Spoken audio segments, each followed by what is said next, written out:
사랑과 은혜가 풍성하신 주 여호와 하나님 아버지, 오늘도 하나님의 그 크신 사랑과 넓고 광활한 하나님의 은총 가운데에 저희들이 살고 있음을 깨닫게 하시고 그 은혜가 주님께로부터 왔음을 기뻐하며 또한 그와 같은 은혜로 이제도 인도하여 주실 하나님을 온전히 신뢰하는 고백으로 이 아침 주의 전에 나올 수 있도록 인도하여 주신 것을 참으로 감사드립니다.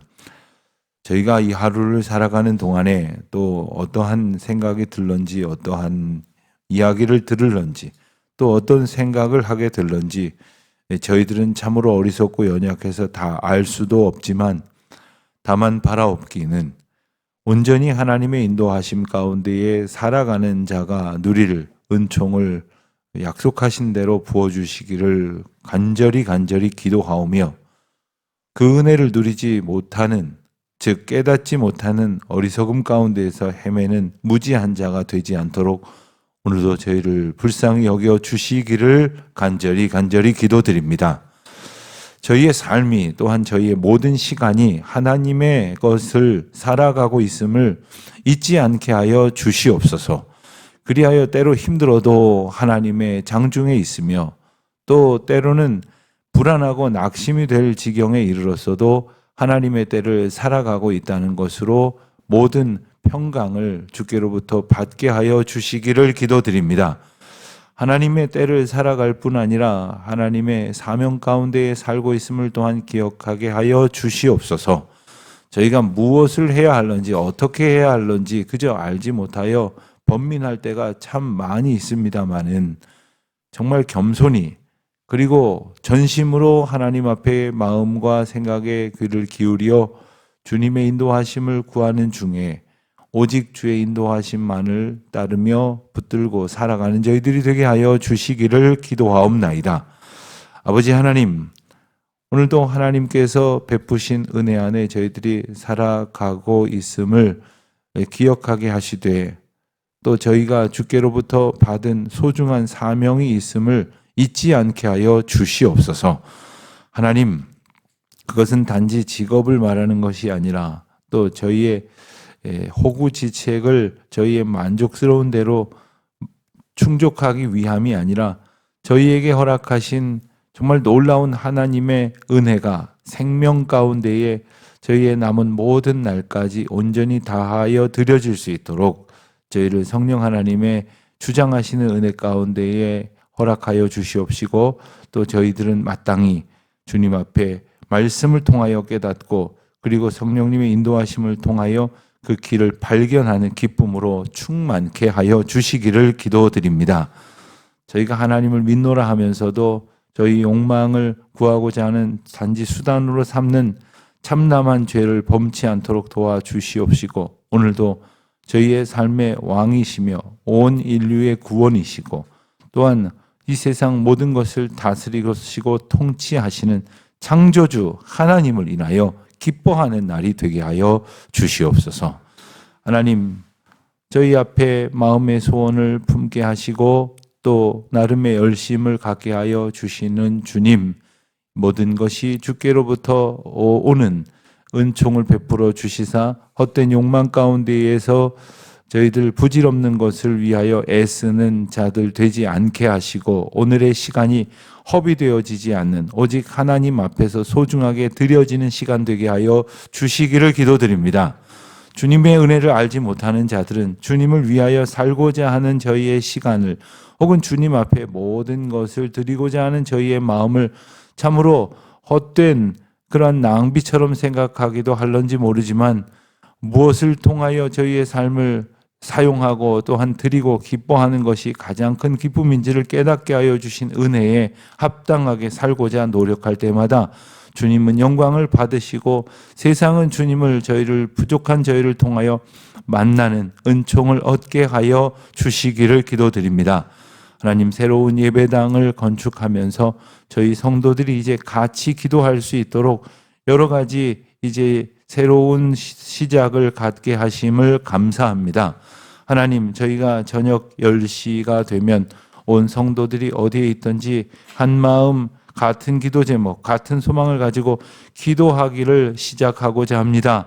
하나님, 한 마음으로 기도할 때에 성도들이 주님께서 주신 사명 앞에서 하나가 되게 하여 주시옵시고, 그저 저희들에게 맡겨주신 이 큰 기쁨이 저희들에게 그저 숙제요 부담이 아니라 은혜를 얻는 소중한 기회라고 하는 것을 깨닫게 하여 주시기를 기도드립니다. 하나님, 온 성도들이 함께 기도할 때에 주님 역사하여 주시옵시고 크신 능력을 나타내 주시옵소서. 하나님, 오늘도 예배당 부지에서 이루어지는 그 건축의 과정 하나하나를 친히 간섭하여 주시옵시고, 여러 가지 돌발적인 상황 속에서도 우리 주님께서 도우시는 은혜를 저희들로 얻게 하여 주시사, 저희들은 물론이요 또한 그 공사장에서 정말 단지 해야 할 일로 여겨서 애쓰고 수고하는 모든 인부들에게도 이 일이 하나님의 놀라운 역사임을 저들이 깨달아 주님의 일을 간접적으로나마 감당하는 저들이 이제는 주님을 만나 주님의 일을 직접 감당하는 기쁨 가운데 거하도록 소중한 주님의 은혜가 선포되는 기회, 전도의 기회, 그리고 하나님의 크신 역사가 증거되는 기회가 되게 하여 주시옵소서. 하나님, 저희가 그 지역에 예배당을 새로 건축하는 것이 어떤 이들에게는 불편한 그러한 생각을 갖게 할런지 모르지만 주여 도와주시고 주여 역사하여 주셔서 저들이 구원의 방주를 보며 하나님의 구원 역사를 사모하는 자들 되게 하여 주시옵시고, 그 일이 거룩한 은혜 가운데에 이루어지도록 저희들 마땅한 수고를 능히 감당케 하여 주시기를 기도드립니다. 하나님, 새로운 학기를 앞두고 이제 한 학년씩 진급을 준비하며 열심으로 공부하는 우리 자녀들, 하나님 한 사람 한 사람 하나님 장중에 붙들어 주시되 정말 어느 시대보다 어느 사회보다 정말 공부와 성공이 우상이 되어버린 이 시대 속에서 주님이 만나주시는 은혜를 얻게 하시사 우리 어린 아이들로부터 모든 학부모에 이르기까지 주님께서 주신 사명으로 공부하게 하시고 또 수고하게 하시고 열심으로 그 길을 걸어갈 때에 주님께 영광 돌리는, 그리하여 주님을 만나는 기쁨으로 충만한 시간들 되게 하여 주시옵소서. 학업에 진보가 있게 하시되 정말 자신을 우상 삼는 그러한 노력이 아니라 우리 하나님께서 주시는 사명으로 인하여 충성을 다하는 시간들이 됨을 알게 하여 주시옵소서. 주님, 특별히 생업에 종사하는 우리 모든 교우들 축복하여 주시옵시고, 특별히 다른 이들과 협력하여 맡은 바 수고를 감당할 때에 우리 성도들의 노고가 하나님의 기름 부으신 은혜로 증거되게 하여 주시사 하나님께서 함께 하심을 모두가 깨닫는 은총을 얻게 하여 주시옵소서. 병중에 있는 교우들, 슬픔 가운데 있는 이들, 아픔 중에 오직 주님의 위로하심만을 소원하며 기도하는 모든 성도들에게 이 아침에도 크신 구원의 은혜를 베풀어 주시기를 기도드립니다. 오늘도 크고 작은 모임으로 모일 때마다 말씀을 함께 나누며 새로운 교회 공동체를 소망하며 도약의 기회로 삼고자 부르신 주님의 음성 앞에 나온 모든 종들 위에 또 함께 기도하며 교제하며 하나님의 은혜를 서로 교통하는 크고 작은 만남마다 함께하여 주시옵소서. 주님의 역사가 이루어지는 모임들, 만남들, 그리고 저희 교회의 모든 교제 그리고 공동체가 되게 하여 주시기를 간절히 바라오며 이 모든 말씀 우리 주 예수 그리스도의 이름으로 기도하옵나이다. 아멘. 마가복음 12장 35절로 44절까지 말씀을 보겠습니다. 마가복음 12장 35절로 44절까지 말씀, 이제 저와 함께 봉독합니다. 예수께서 성전에서 가르치실새 대답하여 이르시되 어찌하여 서기관들이 그리스도를 다윗의 자손이라 하느냐. 다윗이 성령에 감동되어 친히 말하되 주께서 내 주께 이르시되 내가 네 원수의 내 발 아래에 둘 때까지 내 우편에 앉았으라 하셨도다 하였느니라. 다윗이 그리스도를 주라 하였은즉 어찌 그의 자손이 되겠느냐 하시니 많은 사람이 즐거이 듣더라.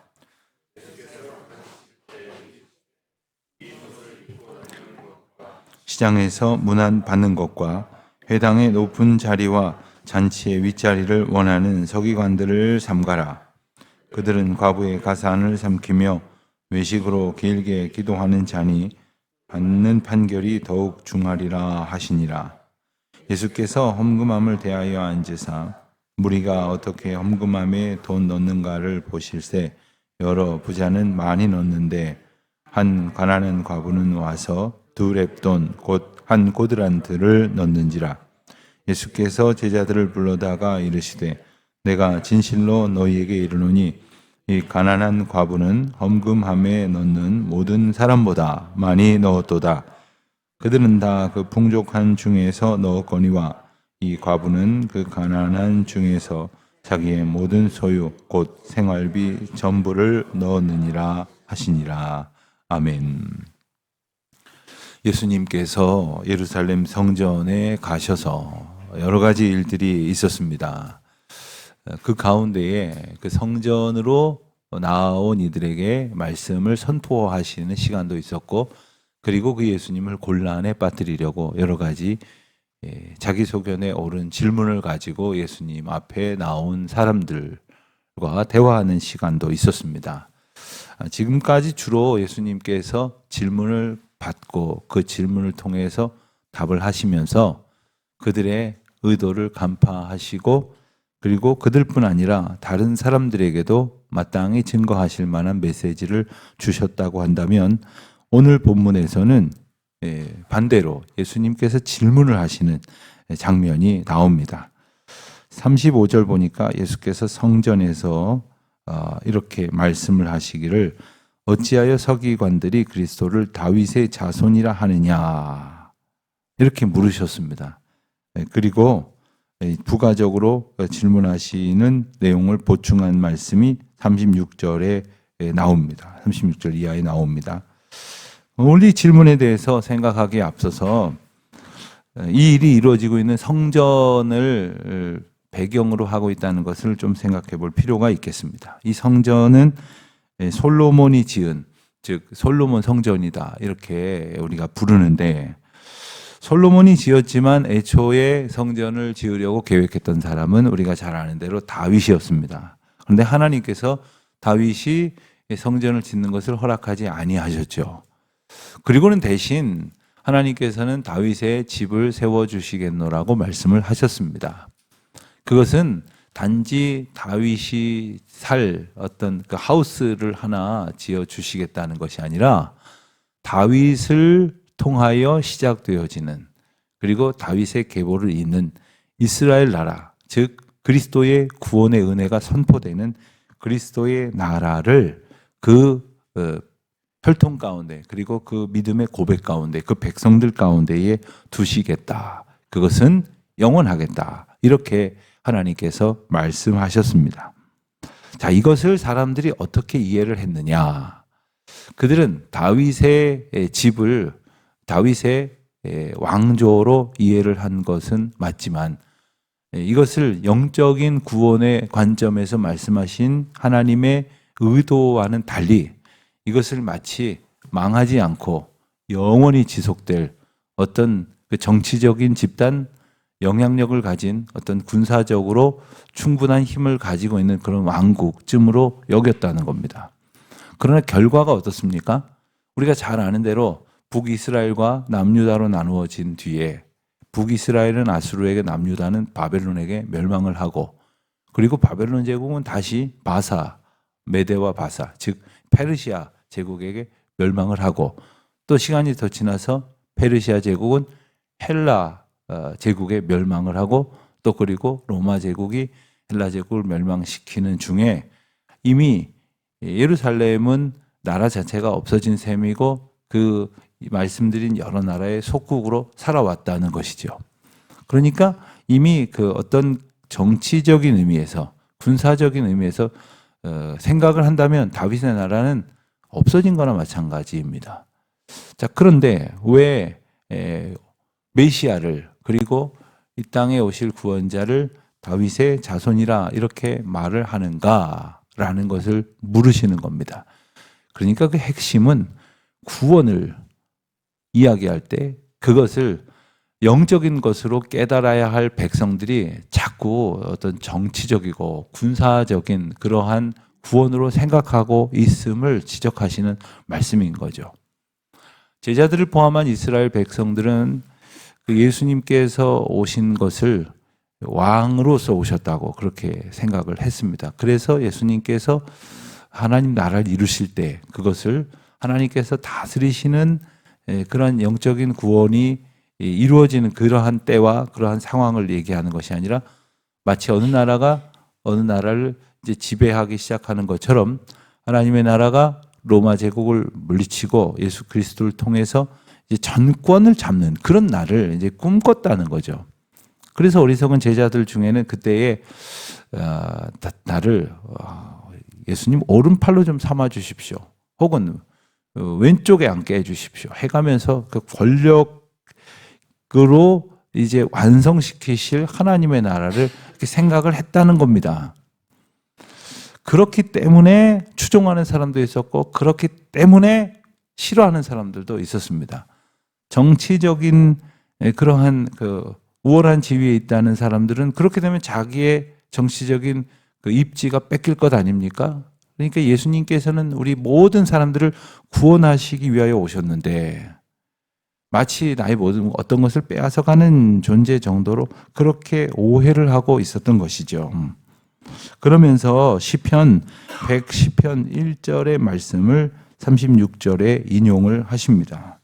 시편 110편 1절을 보면 여호와께서 내 주에게 말씀하시기를 내가 내 원수들로 내 발판이 되게 하기까지 너는 내 오른쪽에 앉아 있으라 하셨도다. 이런 말씀하셨습니다.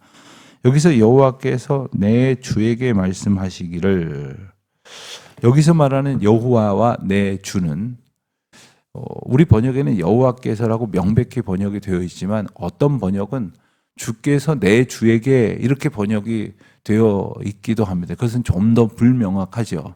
그러나 주께서 내 주에게라고 말씀하셨다고 해도 먼저 말한 주께서는 여호와 하나님을 말하는 것이고 내 주에게는 보냄받은 예수 그리스도를 말하는 것임을 우리는 알게 됩니다. 그런데 예수님의 질문의 요지는 37절에 말하는 대로 말씀하신 대로 다윗이 그리스도를 주라고 하였은즉 어찌 그의 자손이 되겠느냐. 그러니까 단지 혈통적으로는 맞는 말이죠. 다윗의 혈통을 통해서 다윗의 혈통적인 후손으로 오신 예수님. 그러나 여기서 말하는 주라는 말은 단지 혈통상의 이 어떤 상하 관계나 선후 관계를 말하는 정도가 아니라 모든 세상을 다스리시는 하나님의 구원 역사를 이루실 메시아로서의 인식 아닙니까? 그러니까 어찌 혈통으로 온 사람을 메시아라고 말할 수가 있느냐? 즉 다윗의 집에 다윗의 자손으로 다윗의 후손으로 왔다는 것은 단지 그대들이 생각하는 어떤 혈통적인 것, 정치적인 것, 군사적인 그러한 힘의 회복을 위해 오신 분이 아니라 모두를 구원하시기 위해 오신 메시아라고 하는 사실을 왜 깨닫지 못하느냐라고 말씀하시는 것입니다. 이것은 여러 가지 측면에서 우리에게도 동일하게 나타나는 그러한 양상이기도 합니다. 예를 들면 하나님하고 부르는 것은 다 같습니다. 근데 어떤 분은 단지 하나님을 병 고쳐주는 아주 만능 의사 선생님으로 여기는 분이 있고 어떤 분은 하나님 하면서 돈 나오는 마치 자동 판매기를 누르면 돈이 저커덕 나오는 것처럼 내가 필요한 물질을 주시는 분으로 여기는 그러한 이들이 있을지 모릅니다. 어떤 이는 열심으로 기도하면 내 자녀에게 합격이라고 하는 열매를 주시고 성공이라고 하는 열매를 주실 것이라고 하는 그런 식으로서 하나님을 인식하는 이들도 있을지 모르겠습니다. 그러나 하나님은 그러한 이 세상의 세속적인 어떤 만족을 주시려고 오신 분이 아니라 즉 그것을 통해서 우리를 건져주시는 정도가 아니라 우리를 모든 죄에서, 죽을 수밖에 없는 죄에서 구원하여 주시기 위하여 오신 분이라는 사실을 왜 알지 못하느냐, 이 말씀을 하시는 것이죠. 그런데 예수님께서는 이 말씀을 하시면서 바리새인들, 서기관들에 대한 지적을 겸하십니다. 그리고 먼저 이제 37절의 말씀을 보면 예수님께서 그래서 다윗과 그리스도의 관계를 이제 정리를 하시기를, 다윗이 그리스도를 주라 하였으니 어찌 그의 자손이 되겠느냐, 이렇게 말씀을 하셨더니 많은 사람들이 즐겁게 듣더라, 이렇게 반응을 묘사를 합니다. 이 많은 사람들이라는 표현의 다른 번역을 보면 일반 회중들이라는 뜻이 담겨져 있습니다.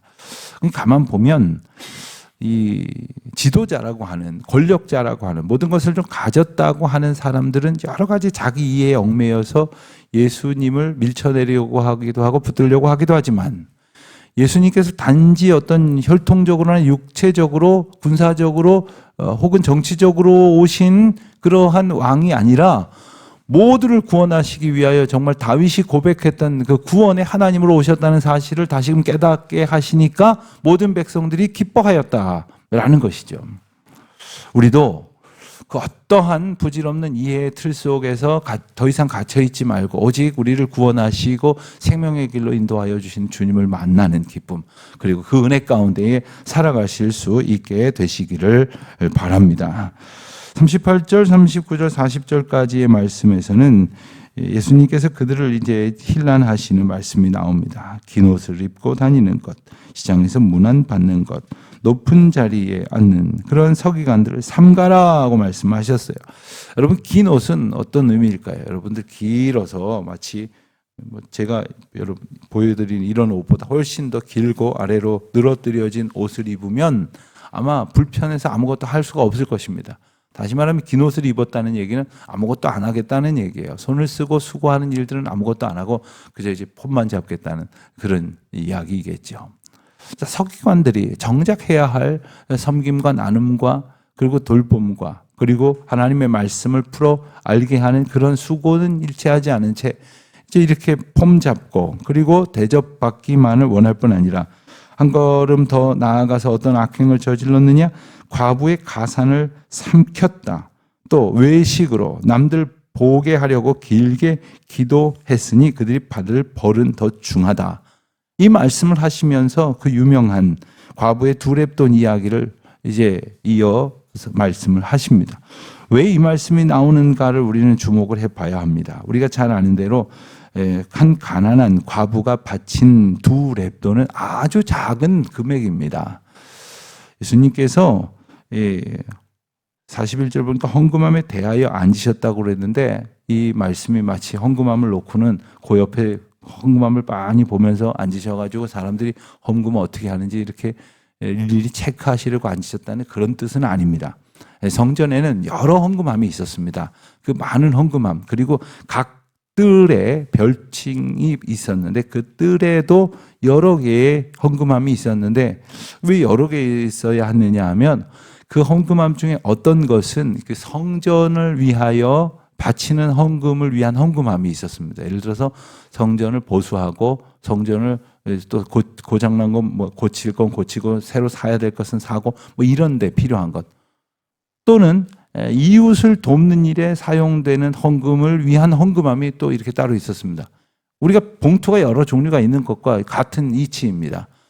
그러다 보니까 이제 헌금을 자신의 어떤 마음에 드리고 싶어 하는 그 어떤 마음의 소원대로 그 헌금함에 이렇게 넣게 되는데 예수님께서 이렇게 어떤 헌금함이 보이는데 그 어떤 것 중에 하나가 보이는 게 이렇게 앉아 있다, 이런 말씀이신 거죠.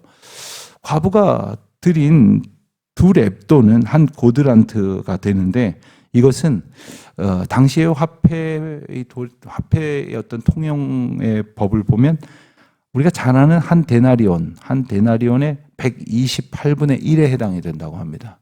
그러면 한 데나리온이 노동자 한 사람의 하루 품삯이라는 것을 상식적으로 아실 텐데, 노동자 한 사람이 하루에 10만 원을 우리식으로 말하여 받는다고 하면 이 과부가 바친 두 렙돈은 128분의 1이니까 약 781원 정도가 되는 돈입니다. 그러니까 참 작은 액수죠. 그러니까 뭐 500원짜리 동전 하나보다 조금 더 많은 액수, 혹은 2개보다는 조금 더 적은 액수. 그러니까 500원짜리 동전 2개를 이렇게 떨어뜨렸더니 이 소리가 절거렁하고 이렇게 난 거죠.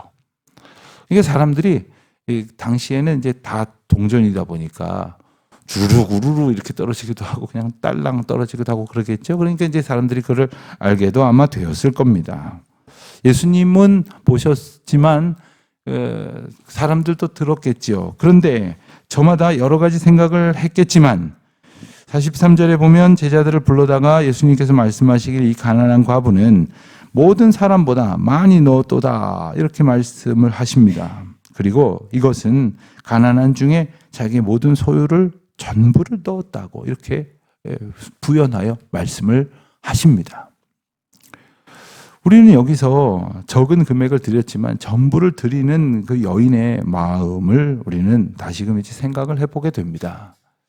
그 여인에게 있어서 여러 가지 우리가 이야기를 나눌 수 있겠지만 한 가지만 나누게 된다면 생활비 정말 전부를 넣었다면 단지 우리가 가지고 있는 것 중에 적은 것을 넣은 것이 아니라 난 많이 있지만 아까워서 적은 것을 넣었거나 그보다는 조금 더 있지만 그래서 냈을 것을 남겨놓고 그래서 적어진 것을 넣었거나가 아니라 예수님 말씀하신 대로 자기의 모든 소유, 생활비 전부를 넣었다는 것이에요.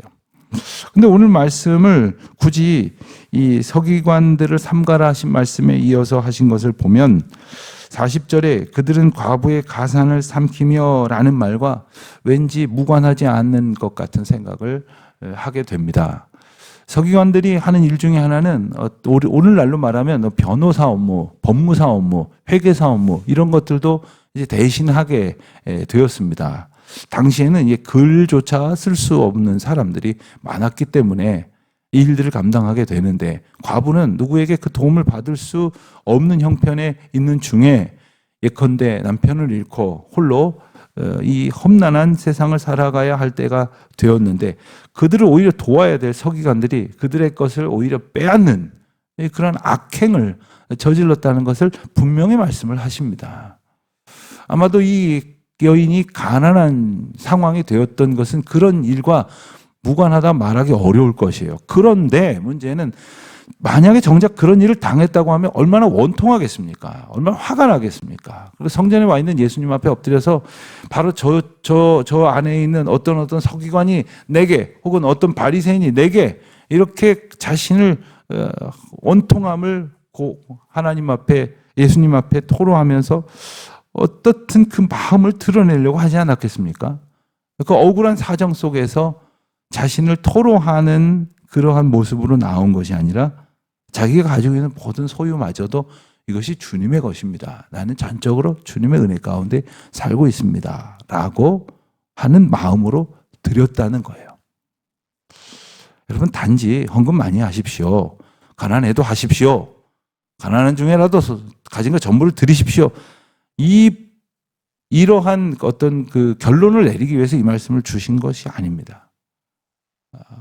때로는 정말 궁핍한 가운데 아무것도 기대할 수 없는 형편이 되었다 할지라도 꼭 그 일이 참으로 억울한 일 가운데 있었던 결과를 할지라도 너무나 놀랍게도 그 억울한 일을 저지른 사람이 바로 이 성전의 지도자라고 할지라도 오직 하나님만을 바라보는 믿음이 아니고서는 내가 가진 것을 주님의 것이라고 고백할 수는 없을 것입니다. 오늘 우리의 삶 가운데에 많은 생각들이 들 때마다 이 또한 주님의 주권 아래에 있고 이것도 주님의 것이고 이것도 주님이 주신 것이고 이것도 주님이 주셔야만 살아갈 수 있는 것이요 라는 이런 고백으로 우리 모든 삶의 주관자 되시는 주님을 의지하는 중에 주께서 도우시는 은총을 온 평생의 삶에 받아 누리는 복된 저와 여러분이 되시기를 우리 주님의 이름으로 축원드립니다. 기도하겠습니다. 하나님 아버지 감사합니다. 저희들 비록 욕망 가운데에 사는 참 어리석은 자들이지만 주님이 저희의 삶의 주인이시며 모든 것을 허락하여 주시는 분이심을 때마다 말씀을 통해서 일깨워 주시니 감사합니다. 마땅히 주의 것임을 고백하며 저희의 삶을 저희에게 허락하신 모든 은혜를 주님께 드릴 수 있는 전적인 믿음을 또한 갖게 하여 주시옵소서. 하나님을 이용하여 자기 만족을 꾀하며 오히려 그것을 힘으로 삼아 남의 것을 취하려고 하는 악한 자들이 아니라 오직 그 어려움 중에서도 오직 주님만을 바라보는 믿음의 사람으로 저희들도 살게 하여 주옵소서. 예수님의 이름으로 기도합니다. 아멘.